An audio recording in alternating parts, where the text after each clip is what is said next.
All right, good morning, everyone. Thank you so much for joining us today. This is one of our workshops that is part of our Open Access Week 2020 program. We're going to be talking about using the Open Science Framework, OSF, for reproducible research. So some of what we're going to cover today includes why share research openly, just sort of generally unpacking that and setting the stage for talking specifically about how you might use this tool, the OSF, for collaboration and reproducibility. We're also going to make sure that we show you some example OSF projects, which we hope will be particularly useful for you if you're a beginner to OSF. A little bit about us. My name is Brianna Marshall. I'm the Director of Research Services at the UCR Library. My background is in research data management, and I've been at the library for about 3.5 years. I'm joined by my colleague, Rachel. I'll let her introduce herself. Hi, I'm Rachel Starry. I'm the Digital Scholarship Librarian, and I've only been at UCR Library for about 7 months, so I'm still a little bit new. All right. So for internet bandwidth purposes, I'm actually going to turn off my camera. My laptop tends to not like it if I'm trying to record, have Zoom on, and have my camera on. So I'm going to turn off my camera, but you've at least been able to see me. Hello, your co-presenter here. All right, and now we'll get started. We want to hear about you, and I know that right now we have one person in attendance. So Diane, if you want to, feel free to chime in on the chat. What research area you're coming from, your, affiliation, and of course, why you're interested in OSF and whether you have any particular questions for us.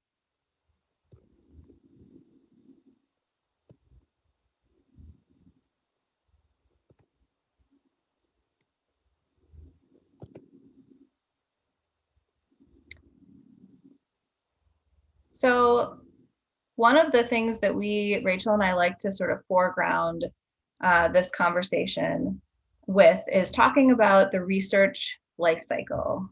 So with the caveat that your mileage may vary, with this particular research life cycle that you see at the top of the screen, we find that it's a useful framework for thinking about the various workflows and processes that we have in place while we're conducting research.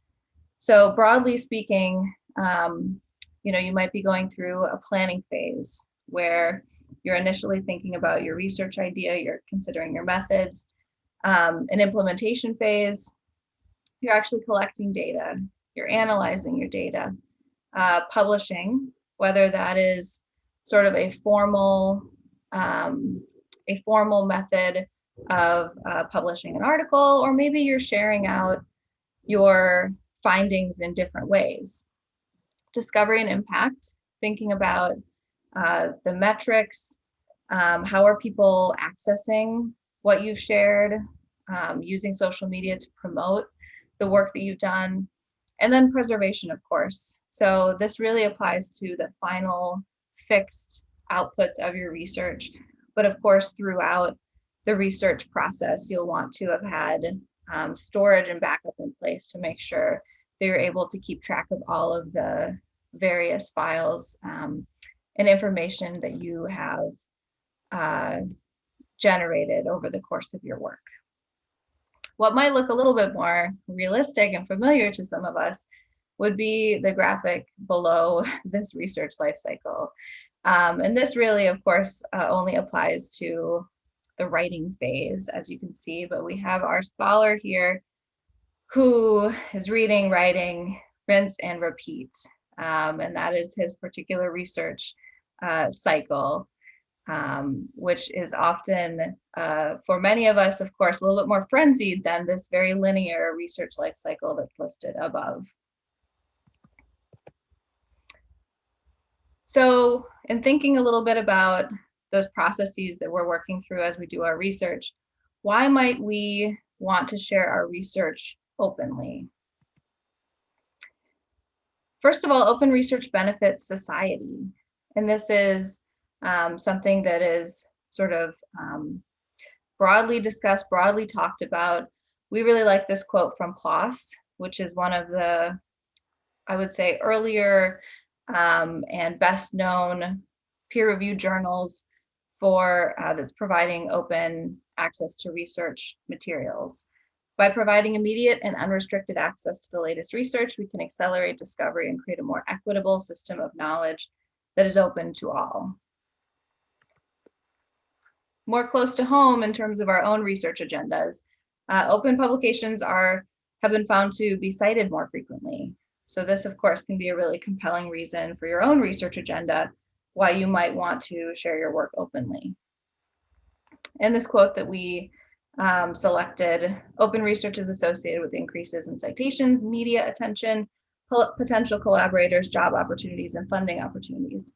And this, of course, makes sense if it's not behind a paywall. There are sort of a multitude of ways that people are able to access the work that you've done.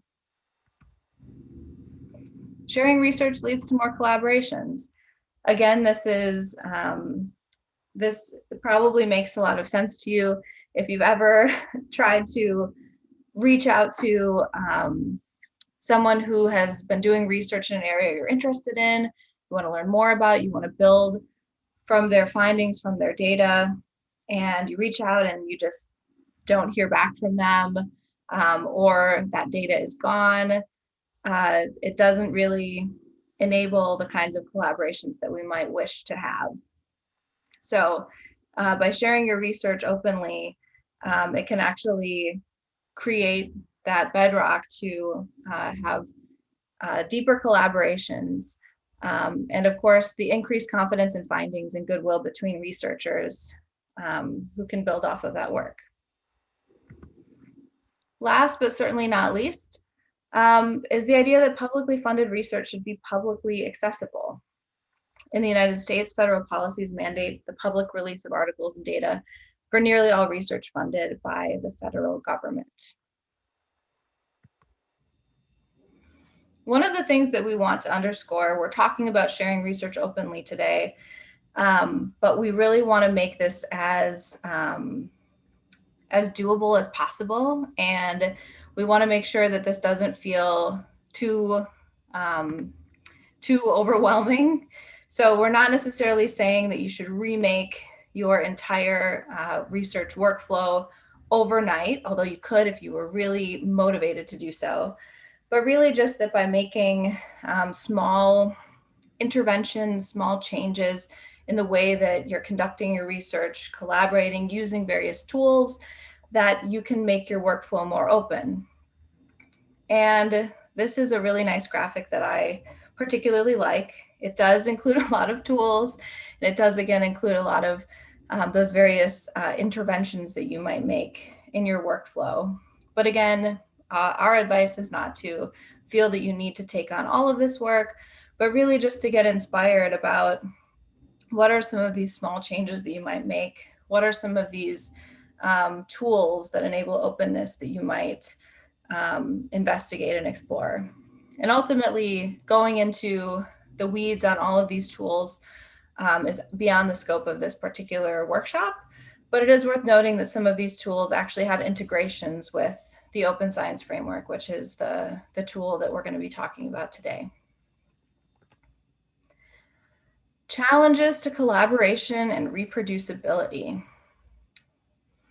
So we actually have a poll, and I'm not going to deploy it right now, but we are absolutely curious about the challenges to collaboration and reproducibility.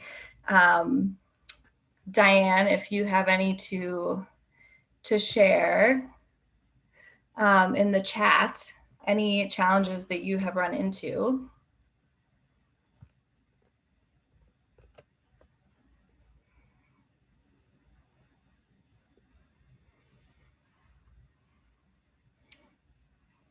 I'll continue on, but I know Rachel's chatting with you right now. So if you want to weigh in on any of those particular challenges that you've faced, please feel free to do so. Some of the commonly noted challenges are, of course, that there are so many tools out there. There are lots of different research methods, approaches that different collaborators might take, and this can slow the work down. Even if you do a really good job of sort of working through these different options and coming to a conclusion about a shared approach, it can really slow the work down to try to negotiate this and then to make sure that you have that shared approach that continues to work for everyone and that you can kind of iterate on. Managing permissions, depending on how sizable your research group, your network of collaborators, different people require different permissions for the work that you're doing. So not everyone will necessarily need to have the same level of granularity in being able to make changes to files. Version control, along those same lines and thinking about file management. Version control is really important, and basically being able to not only know that you're working with the correct, most updated version, but also if you need to return to a previous version, for whatever reason, that you can really easily go back to that previous version and have a very clear idea of which version is what. Overall, it's really easy to lose track of critical details about your workflows and about your outputs because, of course, we're generating more files than ever, especially with work that we're doing remotely across teams that might not be working directly together in the same physical space, which is certainly increasingly the case right now during the pandemic. So the solution, or a solution, is to centralize your sort of core project workspace. And this is really, setting the stage for us to talk specifically about this tool, the OSF. Some of the sort of key recommendations to do this would be have a centralized location for project management. The OSF can serve as that centralized location. Bundle your dependencies. So what are all the files that your project depends upon? That's, your supplemental files. You should probably think of them in that way. Data, code, make sure that's all in one place, because those are really, really critical to make sure that, you're not just thinking about a publication, right, as like the core output, but you're really thinking about any data, code, additional contextual files that will help people understand the work that you've done. I talked a bit about, the importance of versioning. If you have a space set up in this way, especially, the OSF and many other tools now actually make it easier than ever to keep track of versions. That is one really great aspect of using some of these more advanced technical tools. We don't have to do that manually, but it is still really important to understand how it works within the particular system you're using. And the next few bullet points probably make a lot of sense in the context of what I just talked about, right? So if you have a central spot that people are putting files into, people are using those files in different ways, but they're, the new versions are coming back into that shared space, you're going to be able to work more seamlessly with your collaborators. You can back up your files more easily. We'll talk a little bit more about that when we talk about storage and backup as it pertains to OSF and version control, which I spoke to previously.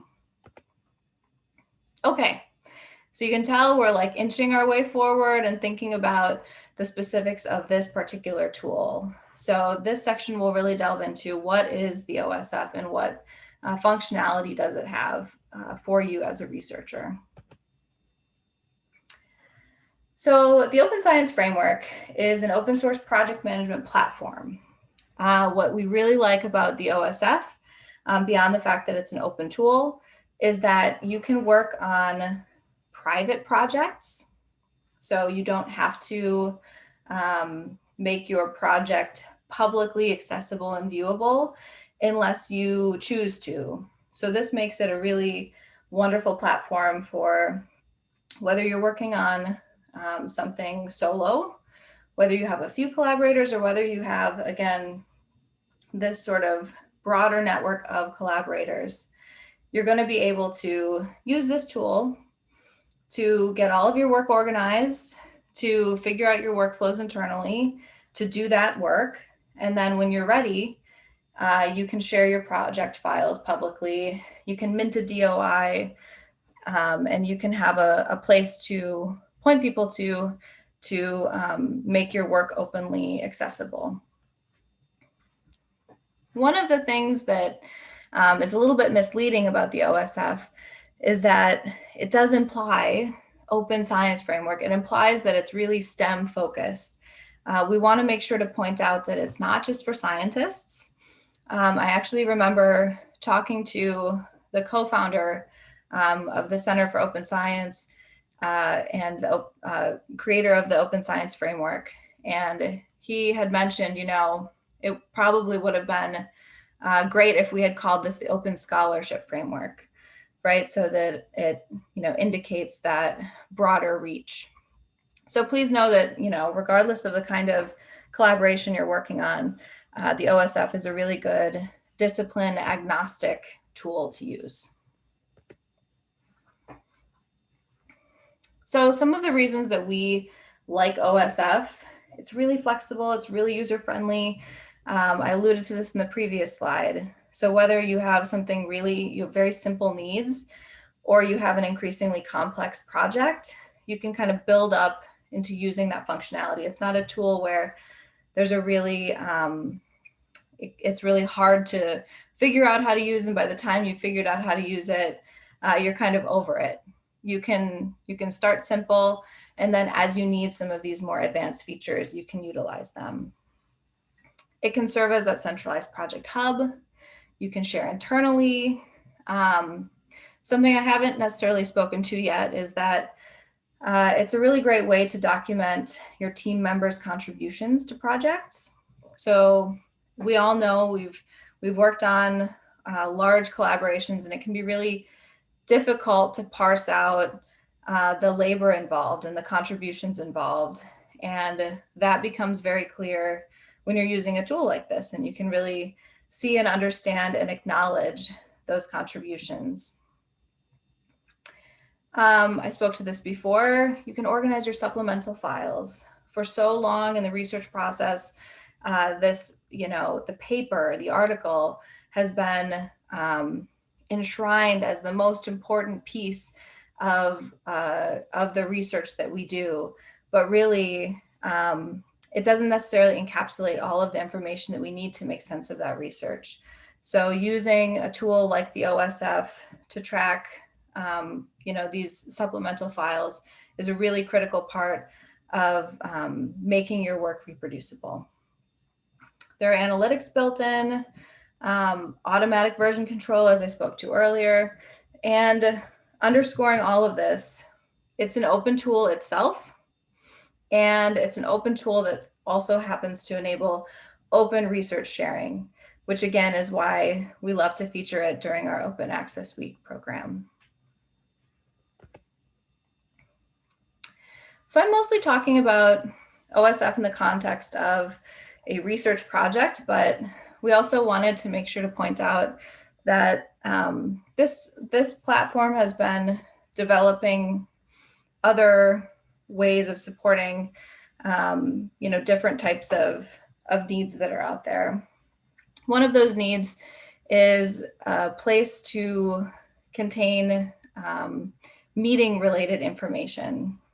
So they created OSF Meetings, which is a free poster and presentation sharing service for academic meetings and conferences. And we just point this out in case this is not the focus of our workshop today, but we point this out in case it's something that might be useful to you.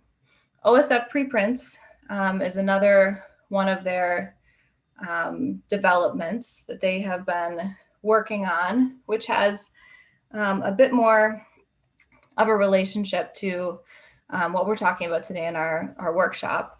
And this is a dedicated repository for article preprints.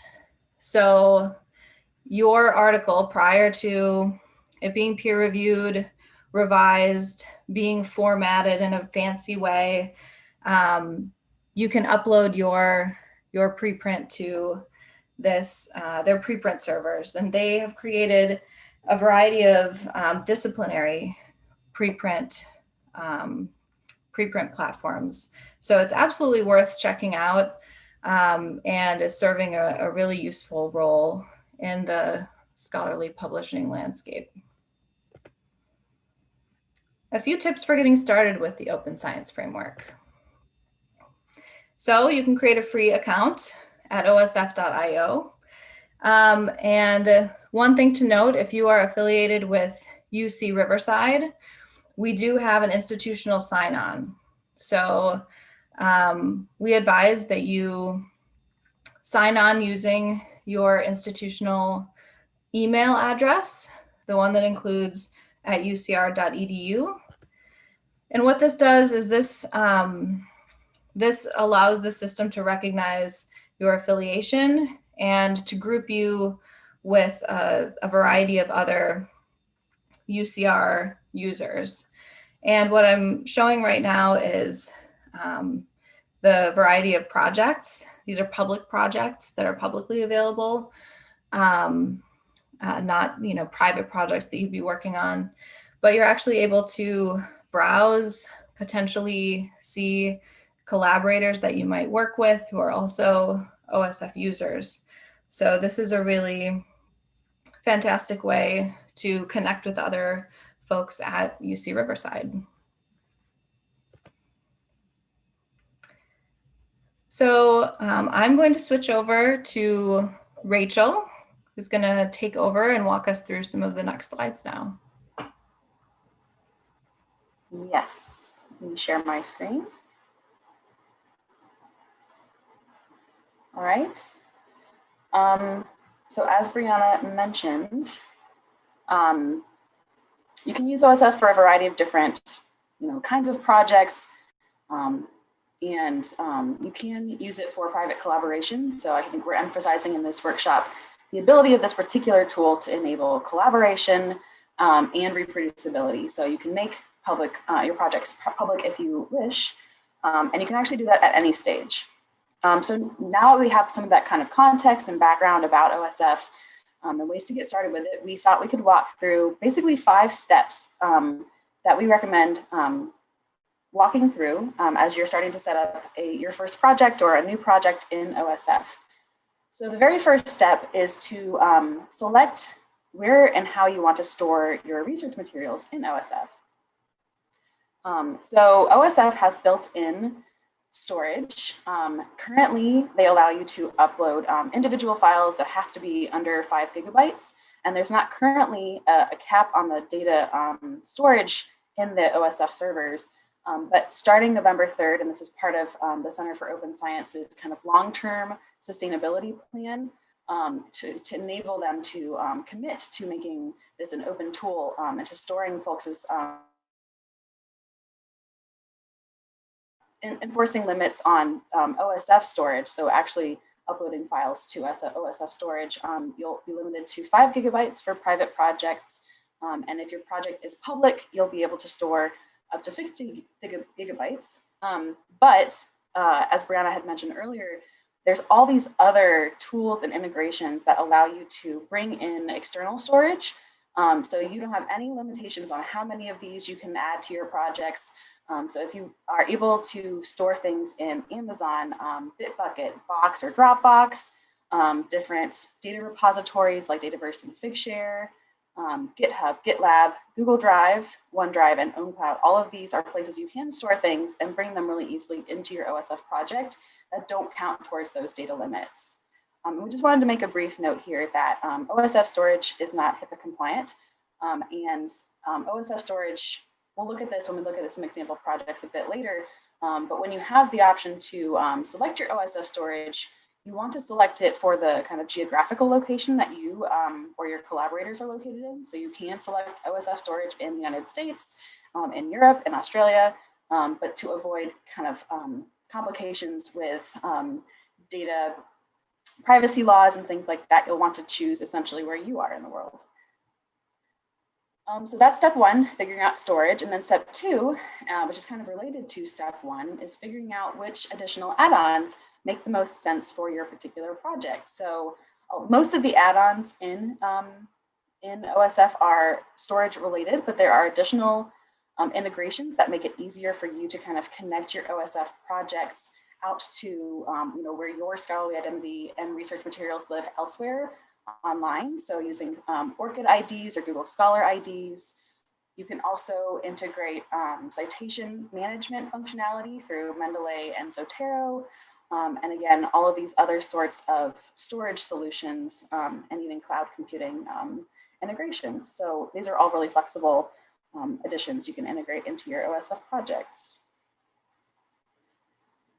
And one of the primary things we recommend is, especially if you're working with collaborators on a project, at the outset to kind of ideally forestall any kind of complications down the road, some of those barriers we looked at earlier to collaboration. It's great to kind of take the time to set and establish a shared approach right at the outset. Really, it's never too late to do this as well. So if you're mid-project, don't feel like you can't kind of put the pause on and think about, well, what should we be thinking about for the future phases of this project. This is just a great thing to kind of talk about, especially with collaborators. So this slide might look overwhelming. We're not going to look at all of these different questions. Basically what this is, step three is it's great to kind of sit down and as part of that, establishing a shared approach and scoping out the project.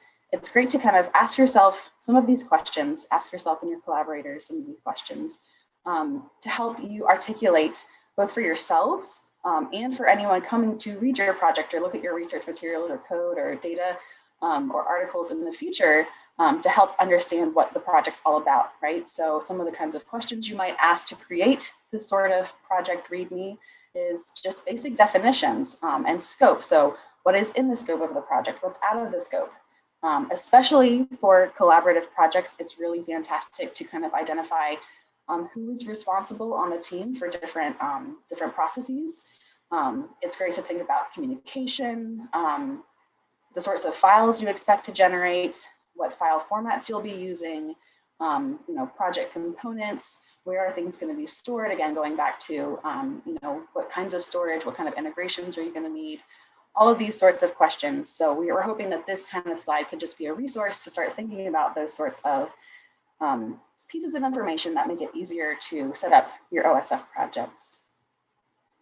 And it's really easy to include your answers to all of those questions in OSF. So OSF projects, as well as project components, and we'll talk about what those are in a minute, all have wikis. So this is a default feature of OSF projects. You don't have to do anything extra to set it up. So once you kind of laid out some of those details, what is this project? Who's involved in it? Answers to all of those sorts of questions. It's really easy to just put that, README sort of materials right in the wiki pages for your project or project components. Step 4, once you've kind of laid out your plan and you're reaching the point of implementing it, starting to bring things into OSF, we just kind of wanted to call back to some of those barriers to reproducibility that we looked at earlier, things like missing materials, documentation being missing on particular research files, methods being unclear or not well documented, biased sorts of methods or reporting of things, manual data processing and analysis, right? That's a huge barrier to reproducibility. If someone comes to your research and they're not able to actually reproduce the data processing analysis that you did because you did that completely manually, that's an issue. And of course, dependency hell. When you're, working with your particular software environment and you've got different packages and all of this, those can all be really tricky things to manage. And OSF, basically, we just want to call out that OSF can help address some of these barriers by automating some of the processes and streamlining some of the processes. So kind of 4 approaches to thinking about using this tool for reproducible research are to kind of think about using OSF for organization of your research files, documentation. OSF has lots of tools built in to make it really easy to kind of take some of that load off of, documenting everything because it has some of that version control and documentation built in. Automation to some degree, and dissemination, of course, making it really easy to share different aspects of your project, different pieces of it, to kind of share it at throughout different phases. OSF also has all of those kinds of things available. So we want to share a couple of best practices in terms of file organization. We're not going to get too into the weeds about this, but this example here on the right, a story told in file names. This is a common situation, I think, for a lot of research projects. We end up with a lot of different, data files or images or, whatever it is that you're working with in your research. And it's really easy for that to kind of explode and become unmanageable. So OSF can even for your just, personal, private projects, a really fantastic tool to help keep those all organized. So let's, before we look at file naming and then organization in particular, just to kind of call back to, again, how OSF can help address some of these issues in terms of organizing and thinking about your research and also sharing. You might have a really great system, right? You might have ways that you organize things, locally on your computer or with your collaborators.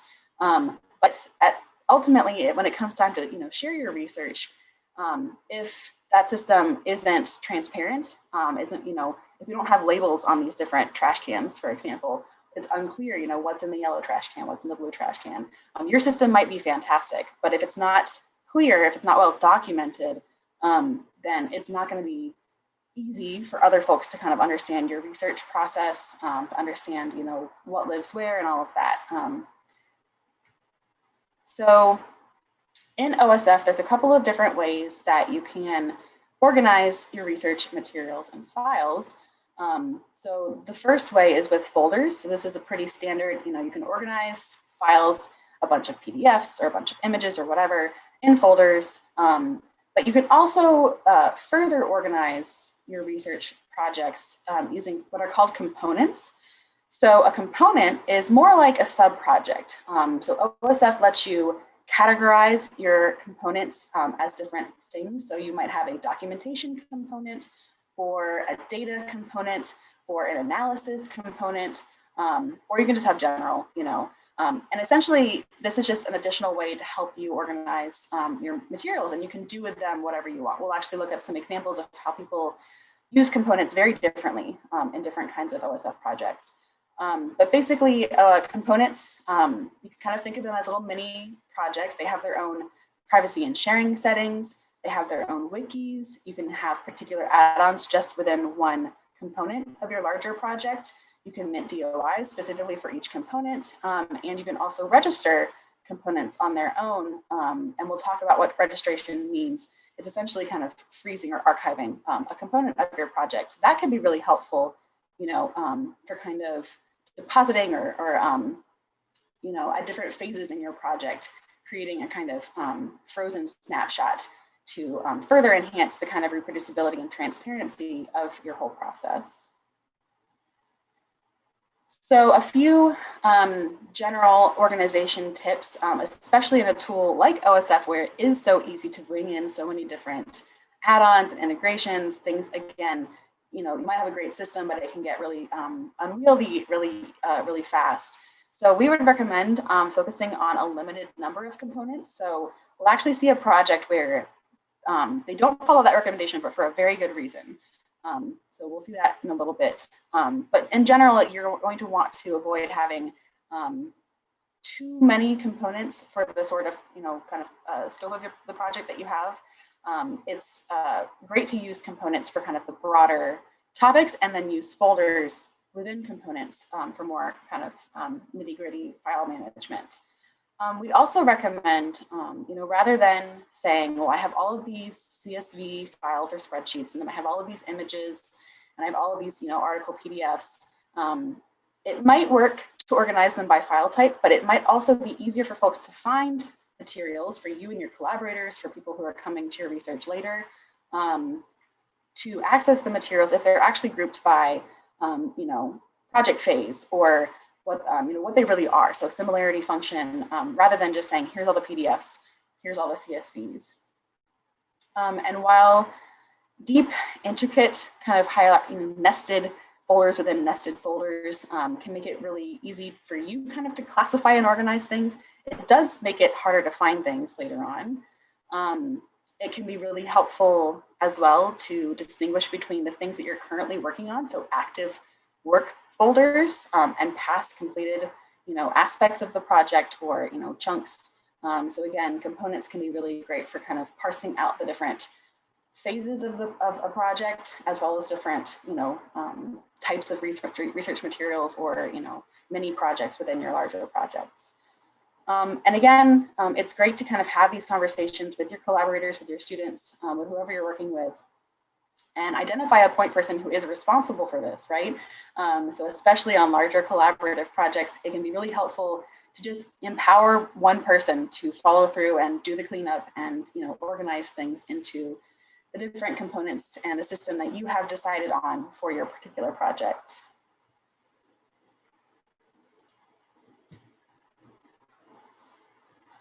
All right, so some little details and recommendations and best practices for file naming. Generally, you could use, these 5 C words that start with the letter C to think about the best practices at a high level. So you'll want your file names to generally be clear, concise, consistent, correct, and conformant to whatever scheme or design that you have decided on for your particular project with your collaborators. Back at that, I believe it was step 3, create a shared approach. So concise, you'll want to keep file names to generally to generally 25 characters or less. It's great practice to include the date in whatever kind of standard format. We recommend year, month, date, but sometimes different projects will have different preferences, of course, different geographical locations. So to avoid the kind of where you end up naming a file, this is the final version of this file, inevitably you're going to end up having a final version, or this is really the super final version. So to avoid those kinds of issues, not including the words like draft and final, things like that, it's great to just use version numbers. And again, OSF does have the built-in version control to help with this. So you can see the kind of timestamp and the metadata for different, components and files and things can help, but it's also great to have it right there in the file name in terms of what version of the file you're looking at. And it's great to be descriptive. So including some of those additional pieces of information, researcher initials, what instrument was used to collect data, or whatever makes sense for your project. And then some general don'ts, and I've mentioned some of these already. It is actually, it can be tempting to, put your researcher name, or, this is so-and-so's project using the PI's, name on a particular file. That can be helpful if that's the schema that you've decided on for the project. But it can also be helpful to, identify files by the project component or topic or work area. I already mentioned it's better to use version numbers than words like draft or final. And to make your files both human readable and machine readable, it's best to avoid special characters and things like periods and spaces. Most computer programs will have an easier time parsing out dashes and underscores. Sometimes spaces and periods and things can be misinterpreted by computers. Generally, kind of big picture, coming back to making your plan and following through on it, just think about what is going to help you and your collaborators understand and access and sort your files later. So step 5, to kind of wrap up this general list of things we recommend as you're kind of creating OSF projects, you should think about when it might make sense for you to register your projects or your project components. So what that means is when you register a project or a project component, you're basically creating a static version of it. So once you register it, you can't edit it and you can't delete it from the Open Science Framework, but you can, if you need to, withdraw the actual project files. But the basic metadata will stay behind in case someone, had bookmarked it or had accessed it. That will never go away. The name of the project, basic information, like this project was registered at one point in time, essentially for reproducibility and transparency as well. So this can be really fantastic for kind of, certifying what you did in advance of your data analysis. So, registering your project or project components after you've completed, data collection, but before you've started analysis or at other important points in the project lifecycle, right when you're submitting your manuscript or even before you're doing data collection, things like that. And you have a couple of different options for registration, but OSF does provide a basic standard pre-registration where they ask you a series of questions to make sure that you've got all the basic details for sampling, design, and analysis plans, and getting those all in place before you begin your study if you want to use this for pre-registration. All right, so now I'm going to close out of the slide deck and move over to a couple of example projects. And I definitely want to invite folks to share questions in the chat at this point. It looks like Diane has a question. So within OSF, can we be selective as to which files to share and which not, or which components? Yes. So yes and no. So let's actually look, let me go over into an example OSF project. Oops. My keyboard has stopped working, which is not ideal because I can't see what I'm doing.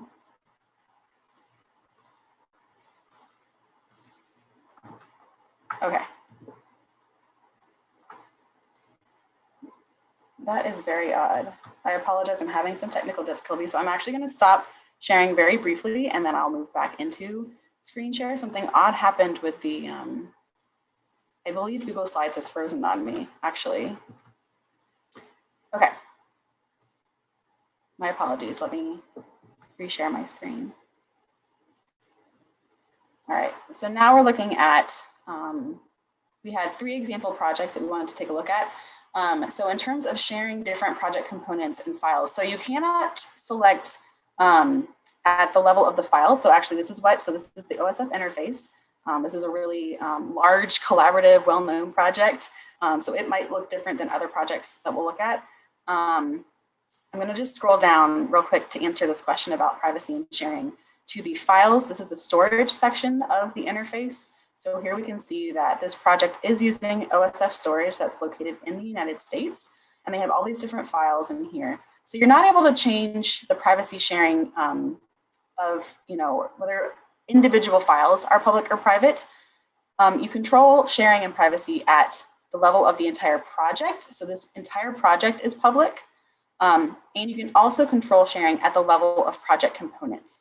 So if I go in here to one of the project components, so this is a selection of their research papers that came out of this project. So they could choose whether to make this component public or private. If they made this component private, only these folks would see it. It wouldn't be publicly available. I wouldn't be able to look at it right now. So you can control privacy at those 2 kinds of levels. So that can be really fantastic if you want to have, some private components that are, your internal project documentation, only visible to you and your collaborators. But you can also make different aspects public. So I'm going to go back up to the main project page. And you can see now that while we're in this little sub-project, we had all the same buttons up here on the menu. We had, we had a list of all the different files. Components have their own wikis.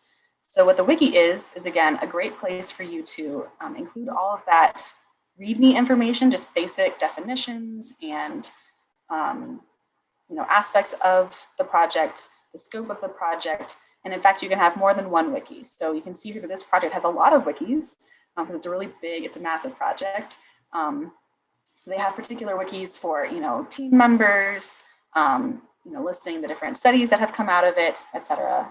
But this is a great place to include all of that kind of information on, what this project's all about.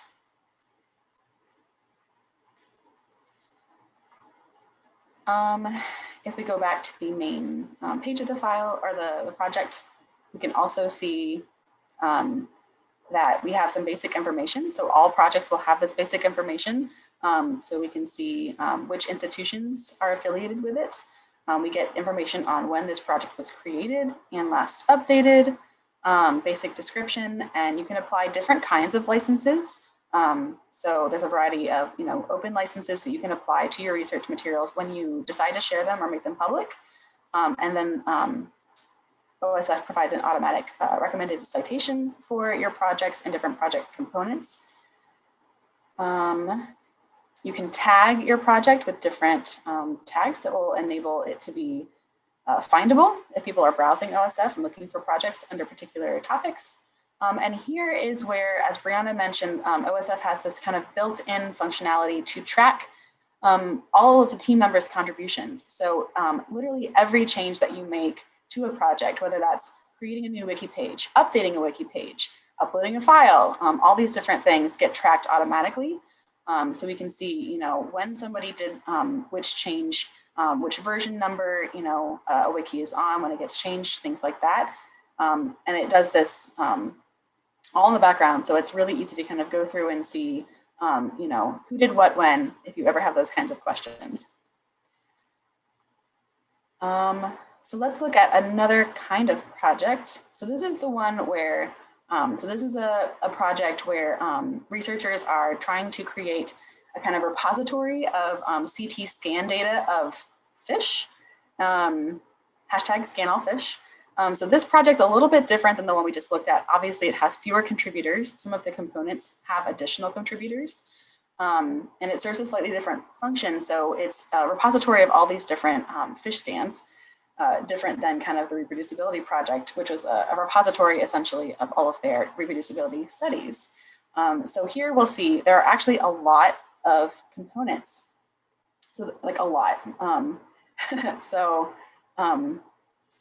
The way that this project is operating and organizing their materials in OSF is to use a component for each fish that they've scanned.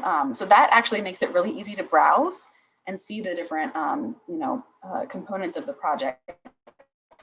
And I'd made the recommendation earlier, you want to keep the number of components kind of small, but for this particular project, this actually works really well. So if we click in here, and they have categorized their different components as data because they have all the scans of the fish. You can actually see, and I probably should have a caveat on this. Some of these fish scans are a little bit bizarre looking, maybe a little disturbing to some folks. So this is a scan of a very small sturgeon poacher. So they have a basic image here, and then they have all of the different slices of the scan available for other researchers to browse. And then a third kind of example project we wanted to kind of call attention to, because this is very different from the others. So a lot of folks use OSF for things that kind of, go beyond research projects, strictly defined. So this is an example of OSF being used to kind of store all the materials from a conference. So this is a local UC conference. You can see it's affiliated with the University of California at Riverside. It was a conference, I believe, held in 2017. So the way that the OSF was used for this particular project was to have, conference agenda, photos taken at the conference, individual, slide decks and conference presentations, all stored in here. And this is a great example too. So under here, under the file section, the storage location for this project, you can see that they're actually using a mix of different storage solutions. So they're using OSF storage for the agenda component, but for conference photos, those photos are actually stored in Google Drive. That is just linked here through an integration. And then presentations, they're also using OSF storage. All right, we have another question in the chat. So when you're signing up, how many admins are allowed? If by administrators you mean contributors to a project, I believe, and Brianna can correct me if I'm wrong, but I believe that's unlimited. But you can control different contributors' roles, I believe. And then if you make it private, well, what can the public see? So I believe if you make it private, the public can't see anything. They don't even know that the project exists. It's not listed and it's not indexed in the OSF search. So if you have a private project, it's only you can see it, which is really nice. You and your collaborators or contributors. And I am logged in. I theoretically could show you an example of a private project, but I don't personally have one that's kind of ready for showing, right? That's kind of the nature of private projects. But essentially what it would look like if this is kind of risky, but I'm gonna do it for you all. Go to my list of projects. So this should just list the projects that I'm on, right? This is a private project. Only I can see it. And it looks the same as public projects, but no one else can see it. Only I can see it. Yeah, it's essentially the same.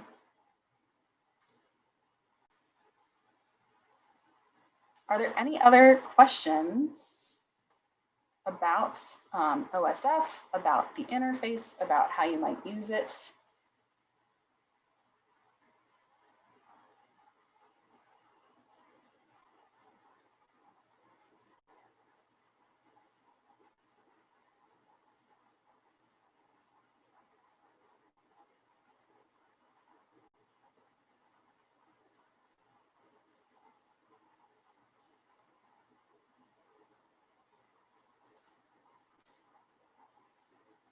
Yes, thank you all for your questions, and thank you for participating. I just want to pull up here again our contact information. If you do think of additional questions, oh no, for some reason it went back to the last slide. That's odd. Well, while we're here, call out. Feel free to get in touch with us. You can use the Ask a Librarian link on the UCR Library website. To get in touch with us or schedule a consultation or ask questions. But if I go back up here to our contact information, this is our contact information. Feel free to follow up with additional questions. And yeah, thank you all for joining us today. We will stay on, I think, for a few more minutes if folks do have any last minute questions.